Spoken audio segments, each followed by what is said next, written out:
Hello बच्चों, कैसे आप लोग। उम्मीद है आप लोग ठीक होंगे। बहुत दिन से हमारे चैनल में एक क्वेरी था कि क्लास 12 का वीडियो नहीं मिल रहा है, तो आज हम लोग क्लास 12 का फर्स्ट चैप्टर सॉल्यूशन शुरू करने वाले हैं। तो सॉल्यूशन को समझने से पहले हम लोग को समझना है मिक्सचर। मिक्सचर होता क्या है? तो द कॉम्बिनेशन ऑफ टू और मोर एलिमेंट्स और कंपाउंड्स, दो या दो से अधिक तत्व या यौगिक का आपस में मिलने के बाद जो पदार्थ बन के आएगा उस पदार्थ को हम लोग कहते हैं मिक्सचर या फिर मिश्रण। तो इसको हम लोगों ने एक फिगर से समझने का प्रयास किया है। जैसे है यहाँ पे सॉल्ट और वाटर। सॉल्ट, आप लोग इसका फॉर्मूला जान रहे हैं। सॉल्ट का फॉर्मूला होता है NaCl और वाटर का होता है H2। तो ये दोनों आपका NaCl और H2O जो दिख रहा है ये आपका है कंपाउंड। दो कंपाउंड आपस में मिल रहे हैं और मिलने से जो फॉर्म हुआ वो है मिक्सचर। यानी जब हम नमक और पानी को आपस में मिलाएंगे तो कहाँ तक नमक है और कहाँ तक पानी है वो हम लोग को दिखाई नहीं देगा, यानी अलग अलग दोनों कंपोनेंट दिखाई नहीं देंगे। तो इसी कारण इस मिक्सचर को हम लोग बोलेंगे होमोजेनस मिक्सचर। एक और एग्जांपल हम लोगों ने लिया है, दूसरा है सैंड और वाटर।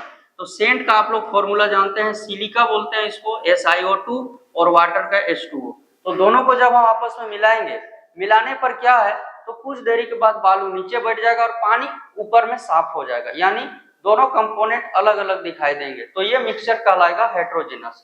यानी ये जो मिक्सचर है एक होमोजेनस है, दूसरा हेट्रोजेनस, यानी आपस में दोनों मिल रहे हैं तो मिलने से जो फॉर्म होगा वही है कंपाउंड के मिलने से जो फॉर्म हुआ वो है मिक्सचर। अब हम लोग एक एग्जांपल लेते हैं। इस एग्जांपल में देखिए ये है हम लोग का ब्रॉन्ज। ब्रॉन्ज में क्या क्या रहता है? तो ब्रॉन्ज में दो चीज रहता है, एक है आपका कॉपर और दूसरा होता है टीन। ये आपका रेड ब्राउन कलर का होता है और ये होता है व्हाइट कलर का। अब देखिए जो ब्रॉन्ज है वो येलो कलर का आपको दिख रहा है, यानी ये भी पता ही नहीं चल रहा है कि कहां पर कॉपर है और कहां पर आपका टीन है, यानी दोनों ही मिलने से जो बन के आया ब्रॉन्ज उसमें होमोजेनस मिक्सचर फॉर्म हो गया, दिख नहीं रहा, इस कारण अलग अलग दिखाई नहीं दे रहा है। तो अब हम लोग जो समझने वाले हैं वो हम लोग का मेन टॉपिक है सॉल्यूशन। वहां पे आते हैं हम लोग। तो सॉल्यूशन पहला, अगर आप होमोजेनस मिक्सचर समझ चुके हैं तो आपको सॉल्यूशन समझने में कहीं से दिक्कत नहीं होगी। उम्मीद है अब इसका डेफिनेशन आप आसानी से समझ पाएंगे। देखिए जैसा डेफिनेशन में दिख रहा है, द होमोजेनस मिक्सचर, वैसा homogeneous mixture which is composed, जो बना होता है टू और मोर सब्सटेंस, दो या दो से अधिक सब्सटेंस से मिलके जो होमोजेनस मिक्सचर बनेगा उस होमोजेनस मिक्सचर को हम लोग कहेंगे सॉल्यूशन। जैसे अभी आपने देखा सोल्ट सॉल्यूशन, एक एलॉय लिए थे ब्रॉन्ज दिखा। उसी तरह अगर हम चीनी और पानी लेंगे, शुगर सॉल्यूशन लेंगे तो उसमें भी हम लोग को दिखाई नहीं देगा। कोल्ड ड्रिंक में भी दिखाई आपको नहीं देगा कि उसमें क्या क्या मिलके बना है। तो ये सारे जो एग्जाम्पल हैं वो होंगे सॉल्यूशन के। अब हम लोग को नेक्स्ट टॉपिक है components oblique constituents of a solution, मतलब एक सॉल्यूशन में कितने टाइप के कंपोनेंट है। तो सॉल्यूशन में दो कंपोनेंट होते हैं जो माइंड मैप से हम लोगों ने देखने का प्रयास किया, एक सॉल्यूट और दूसरा सॉल्वेंट। तो इस तरह हम कह सकते हैं कि सॉल्यूशन इक्वल टू होगा सॉल्यूट प्लस सॉल्वेंट। अब हम लोग सॉल्यूट और सॉल्वेंट को समझने के लिए एक हम लोग शुगर सॉल्यूशन का एक एग्जांपल लेते हैं और एक हम लोग इसको फिगर से समझने का प्रयास करते हैं। देखिए इस फिगर में जो शुगर सॉल्यूशन है, इस फिगर में आपको क्या दिख रहा है? तो देखिए फिगर में दिख रहा है आपको ये वाटर है जो एक गिलास में लिया हुआ है, उसके ऊपर से हम लोग चीनी डाल रहे हैं। तो इसमें क्या दिख रहा है? पानी ज्यादा मात्रा में, पानी लगभग जो भी सॉल्यूशन बनता है उसमें पानी का रेशियो 3 होता है और शुगर का होता है ये 1, यानी ये वाटर है, ये आपका शुगर है।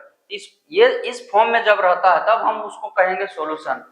मैक्सिमम सेचुरेटेड सॉल्यूशन ही आपका सॉल्यूशन में आता है। सेचुरेटेड मतलब संतृप्त, ना ज्यादा ये मीठा लगेगा और ना ही ज्यादा सीठा लगेगा। तो इसमें कम मात्रा में कौन है? देखिए कम 1 रेशियो में है आपका शुगर और 3 रेशियो में कौन है? तो वाटर। तो सॉल्यूशन में जो कंपोनेंट ज्यादा मात्रा में रहे उस कंपोनेंट को हम लोग कहेंगे सॉल्वेंट और जो कम मात्रा में रहे उसको हम लोग कहेंगे सॉल्यूट। अब उसको हम लोग एक डेफिनेशन जो यहाँ पे दिया गया है उससे समझते हैं। सॉल्यूट है क्या? तो the components which is present, वैसा कंपोनेंट जो मौजूद रहता है इन स्मॉल प्रोपोर्शन, कम मात्रा में, उसको हम लोग कहेंगे इन अ सॉल्यूशन, सॉल्यूशन में इज नोन एज सॉल्यूट। यानी सॉल्यूट वैसा कंपोनेंट सॉल्यूशन का है जो सॉल्यूशन में कम मात्रा में रहता है। जैसा अभी आप लोगों ने एग्जांपल में देखा था, इस शुगर सॉल्यूशन में कम मात्रा में हम लोग का मौजूद था कौन? तो कम मात्रा में मौजूद था आपका शुगर। तो शुगर हो जाएगा क्या? शुगर हो जाएगा सॉल्यूट। जैसा आप लोग को यहाँ लिखा है, a solution of sugar and water in which sugar is present in small proportion, sugar कम मात्रा में है, therefore sugar is a solute. Next है सॉल्वेंट, दूसरा कंपोनेंट। तो सॉल्वेंट जैसा अभी आप वाटर देखे थे ज्यादा मात्रा में मौजूद था, तो डेफिनेशन है solvent is that component of a solution. Solvent जो है वो सॉल्यूशन का वह कंपोनेंट है विच इज प्रेजेंट, जो मौजूद रहता है एक्सेस प्रोपोर्शन में इन अ सॉल्यूशन, सॉल्यूशन में ज्यादा मात्रा में मौजूद रहता है, उस कंपोनेंट को हम लोग कहेंगे solvent. In the above example, जो ऊपर के एग्जांपल आप देखें शुगर और वाटर में, तो ज्यादा मात्रा में आपका वाटर था, तो ज्यादा मात्रा में वाटर होने के कारण वाटर कहलाएगा हम लोग का क्या, सॉल्वेंट। अब वाटर को और एक नाम से हम लोग जानते हैं, वाटर आपका मैक्सिमम सोल्यूट को अपने में डिसॉल्व करता है, इसीलिए वाटर को कहते हैं हम लोग यूनिवर्सल सॉल्वेंट। सार्वत्रिक विलायक सभी चीजों को आपस में घुला सकता है। तो उम्मीद है आपको यहाँ तक सॉल्यूशन और उसके दो कंपोनेंट बहुत ही अच्छी तरीके से समझ में आया होगा। तो आप अगर अच्छी तरह से अगर आप समझ पा रहे हैं तो चैनल को लाइक, सब्सक्राइब और कमेंट करके आगे आप बताएं कि इसमें आपको और क्या क्या अच्छा लगा और क्या इसमें कमी है, वो निकालने का प्रयास करें।